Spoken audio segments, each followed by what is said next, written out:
from $100 a day to $5K a day in 30 days. Let's get this started.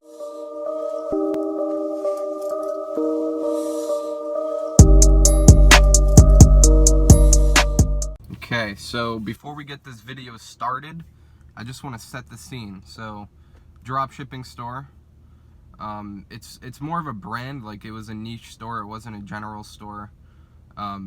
A lot of influencers involved, not just Facebook ads, and our break-even point was around $35. So yeah, the store was doing like $100 to $200 a day when we were just starting out with Facebook, and we took that to $5K a day in a 30-day window, and I'll pop the proof on the screen right now. And it wasn't $5K a day just once. Like, we didn't just hit $5K and then call it $5K a day. We were actually having 5 or 6K days for about a month and a half straight, and we kept that very, very consistent. You know, profit margins were 20 to 25%. On a 5K day, we'd make about $1,500 profit.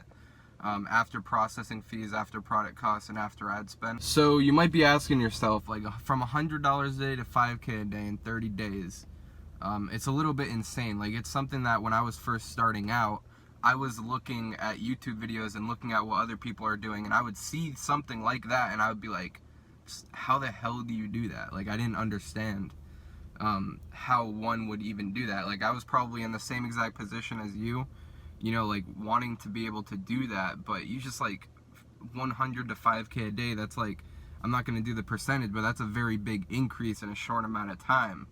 And the fact that we were able to do it, it's pretty, like, it impresses myself, but at the end of the day, we were just following a strategy that's proven to do this kind of thing. And, you know, it was just slow and steady. Like, everybody tries to go from 100 to doing 5K a day in 30 days. We weren't trying to do that. We were just trying to do the next best thing every day. You know, it really kind of just, we didn't even realize that we were doing it until months later. You know, we just kind of looked back like, dude, look at this chart. Like, it's just going up, like, spiking, essentially. And we didn't even know because we were just so focused on actually getting the result. Okay, so what are the steps that were taken to bring the store to 5K a day? And just for the record, in total, like, throughout the period when we started with Facebook ads to the period when we ended with Facebook ads, we generated like around $350,000 in sales, and, you know, over 6 figures profit. You know, what was the first step that really made a difference with the growth of the store? It was Instagram influencers. We got up to like 20 to 30K in sales with influencers. You know, just holding it off, just pushing off the lookalikes, like, you know, just focusing on what's working at that moment.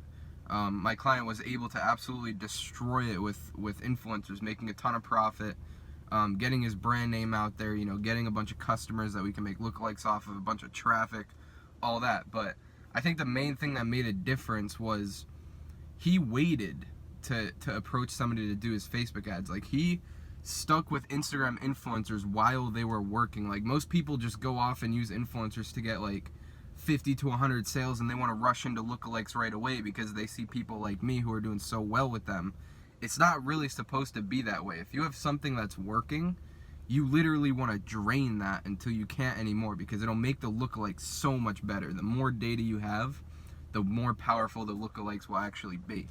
And a lot of people don't understand this. Like I said, they just want to go off and rush to lookalikes as fast as they possibly can.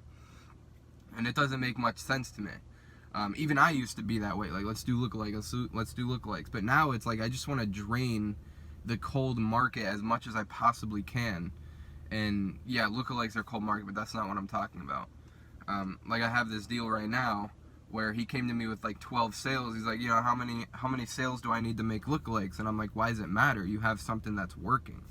So what we did was we stuck with the cold traffic. He wasn't doing influencers. He was doing cold traffic, just cold interest targeting on Facebook. So I helped him out a little bit. I took him up to around 75 sales with that product in like a 3-week period. So we went from 12 to 75 sales. And mostly the whole time it was just like, when are we going to get started with lookalikes? When are we going to do lookalikes? And I was just like, let's just do this. Like, let's let the data stack up. And then once we do lookalikes, they're going to be a lot more high quality than if we were just to rush into it. And we started lookalikes yesterday. No, the day before yesterday. The first day lookalike had like $1.50 cost per purchase. You know, that's one thing that I've been realizing that's been working. Back on topic though, we take this store that did 20 to 30K in sales with influencers, just mostly focused on it for a couple months, probably averaging like 10 to 15K a month with influencers. Not too bad, having a few $1,000 days here and there. And then he approaches us and he's like, okay guys, you know, I have this data. I want to use Facebook, but I don't know how. I don't even know if he really knew what a lookalike was really at the time. I just think he knew that there was a big potential on Facebook, right? So, like any entrepreneur would, he just came to us for help. And, you know, we took him on as a client. We started working with him. We started with, you know, just basic page view lookalikes, giving it a run for its money.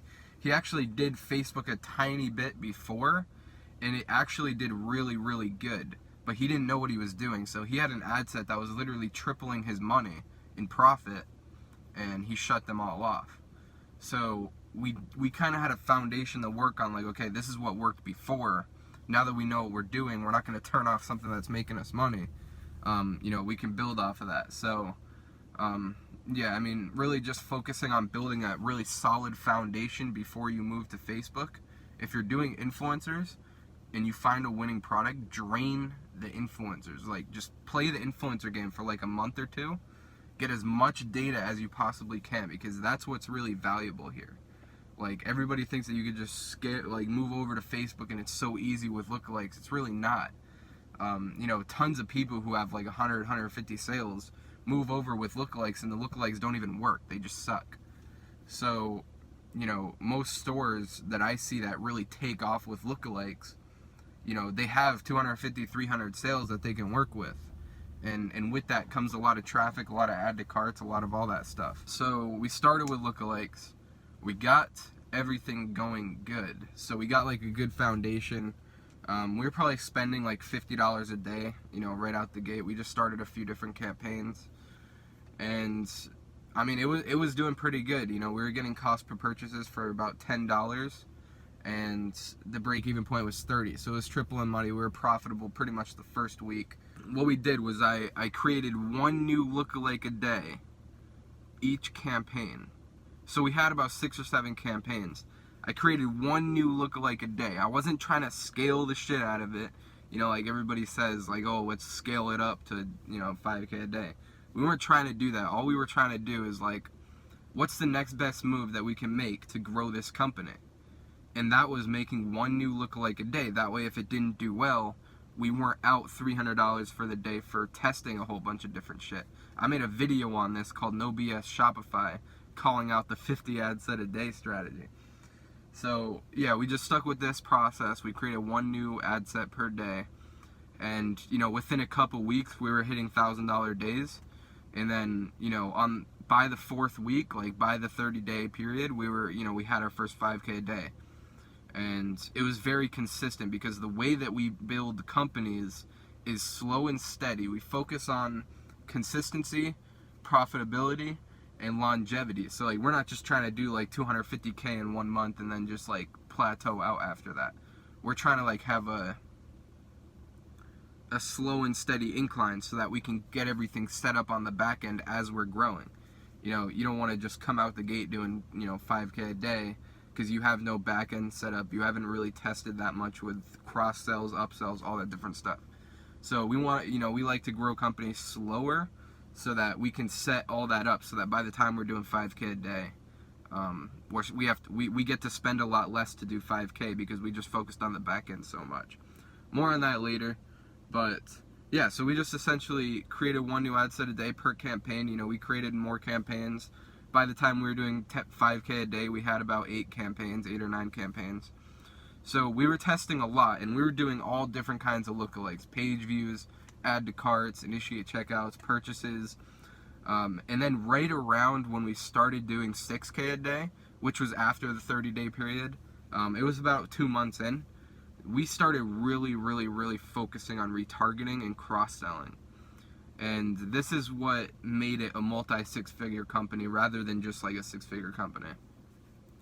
Our retargeting generated, I think it generated like 60 or 70 grand in total, like throughout these 3 months on their own. Like, our retargeting was killer.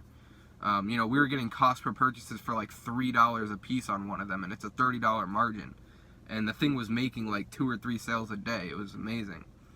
So yeah, we were pulling in tons of racks from retargeting.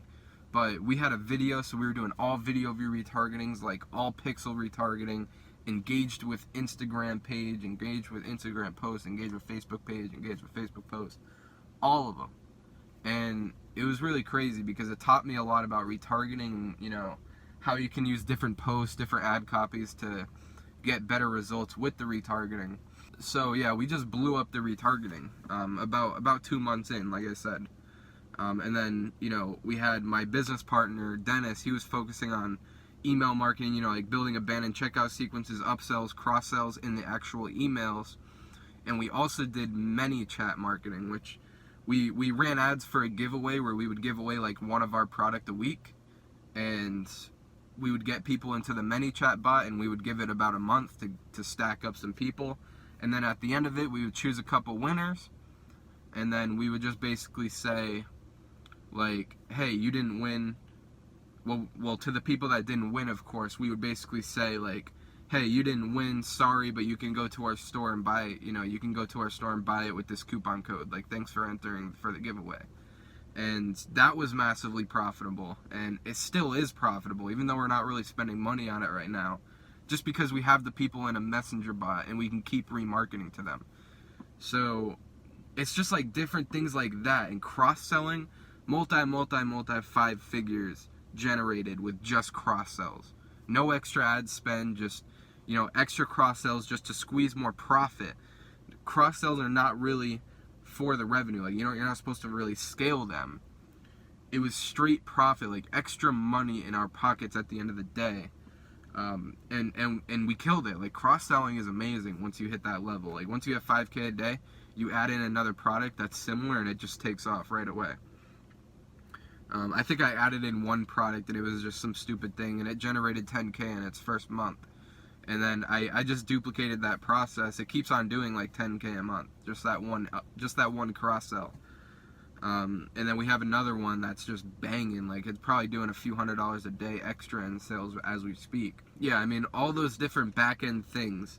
Rather than just Facebook ads, like looking at what you can do on the back end with the traffic you already have, you know, with the purchases that you already have, with upselling and getting them to come back to buy, it's really insane. Alright, so that was the end of the video, guys. I think I dropped a lot of bombs in here, like a lot of things that people don't think about when they're trying to scale. If you liked the video and you got a lot of value out of it, I have plenty more. Make sure you subscribe, hit the bell so that you get notified when I drop more bangers. Listen, I'm dropping content on content on content. I'm trying to do every single day a new video, and I want to keep that up. Like, all I want to do is drop bombs on you guys because, you know, I don't have a course, you know, I don't really have anything, you know. I just kind of focus on growing my business. So like helping, like seeing all your guys' comments and stuff, it really it honestly makes my day a lot better.